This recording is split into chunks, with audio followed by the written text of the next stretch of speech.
In the great state of Indiana, the Republican Party has taken a long, hard look at what just happened in this last election, losing their U.S. Senate seat, right, losing the presidency. They've taken a long, hard look at how the two parties fared in this past election and what people thought about the various issues they had a chance to vote on in this election. They took the proverbial post-election cold shower you have to take after your party loses a national election, and Indiana Republicans decided that after this election, in response to this election, what they really need to do is doubly, triply, extra ban gay marriage. Even though gay marriage is already banned there, you cannot get married if you are a same-sex couple in Indiana right now already. It is already illegal. But the Indiana Republican Party has decided that their priority for the new legislative session after this election is to extra, doubly, triply ban it by changing the Constitution of the state of Indiana to make it even more illegal than it already is. Because you know, why not? Indiana University law students today released a report explaining how the Republicans' idea for extra, super, triply banning gay marriage in the Constitution could have broad, unintended consequences for more than 600 other laws already on the books in that state.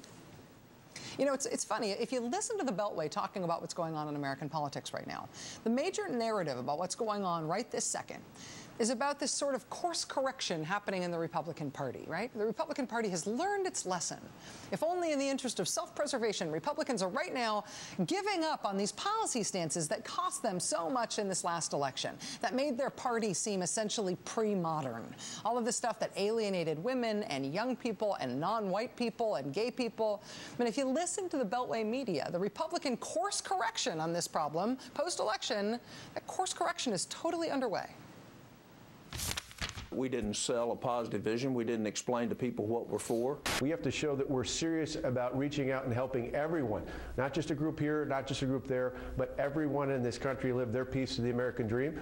It's one thing to shoot yourself in the foot, just don't reload the gun. So I intend not to reload this gun when it comes to Hispanics. I intend to tear this wall down and pass an immigration reform bill. I think it makes sense for Republicans to get out front on immigration. We're in a death spiral with Hispanic voters because of rhetoric around immigration. Obviously, we have to do immigration reform. If you listen to the Beltway media, you would think the new Republican Party is out there organizing migrant farm workers holding Si Se Puede signs, right? Shutting down the Border Patrol.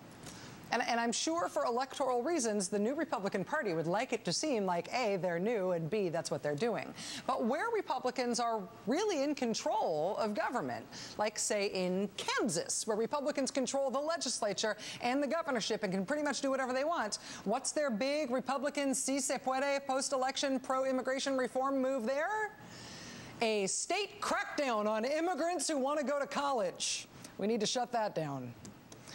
All over the country, if you look at state newspapers and state news bureaus right now covering what it is that Republicans are planning to do where they have governing authority in the states, the contrast between that reporting about what Republicans are doing and the Beltway discussion about what Republicans theoretically ought to maybe be doing, it's like reading news from two totally different universes. It's totally disconnected. Look at the issue of abortion and women's health. Here's what it sounds like inside the Beltway. When we talk about the women's issues and the social issues, people have to stop trying to act like the woman is a throwaway here. Republican candidates who got very high profile and said some very stupid things. Aiken, and I think, Murdoch. I think that really tainted the party. Our side got invested in a really idiotic debate about contraception during the primary. And obviously, when we have top tier, NRSC recruited Senate candidates actually fomenting a discussion about rape, this is not healthy. As far as young women are concerned, absolutely. I don't think anybody like me, I can state my position on abortion, but other than that, leave the issue alone. If you are only getting a Beltway-driven national picture of the Republican Party's post-election strategy, you would think that they had figured out that their prioritizing rolling back abortion rights and access to contraception was maybe a bad idea, and they'd figured out that they need to move on from that.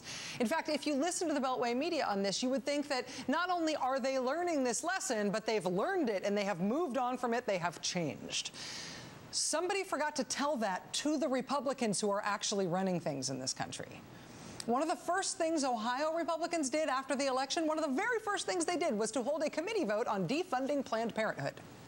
And again, if you look at local, state-based coverage of what Republicans are publicly planning on doing, where they have governing authority, you'd never know that the Beltway's decided the whole abortion thing is done with. Because in Wisconsin, Republican legislators there are talking about 4 new different anti-abortion bills for the new session, including a new forced ultrasound bill, because maybe America needs 2 governor ultrasounds. Republicans are lining up to sponsor this stuff. That's true in the Wisconsin House and in the Wisconsin Senate. In Arkansas, same deal. Republicans announcing their intention to push through a bunch of new anti-abortion bills that have failed to win approval in previous sessions. In Michigan, same thing. Republicans planning to revive their sweeping omnibus anti-abortion legislation that passed the House last session, and which experts say, if it passes all the way through, would likely shut down most of the state's abortion clinics. Americans' experience of what Republican governance is like is happening at the state level, not at the federal level, right? Republicans in Washington are talking about theoretically what they would do if they were in charge of something, but they are not in charge of anything. Americans' real lived experience of Republicans in charge, of Republicans enacting their policies and people being expected to live under them, that is happening in places where Republicans are not at all changing their tune on going after immigrants, demonizing immigrants specifically for trying to go to college. Like that's the country's biggest problem? Republicans in those states are doubly, triply, extra banning gay marriage even in places where it's already illegal.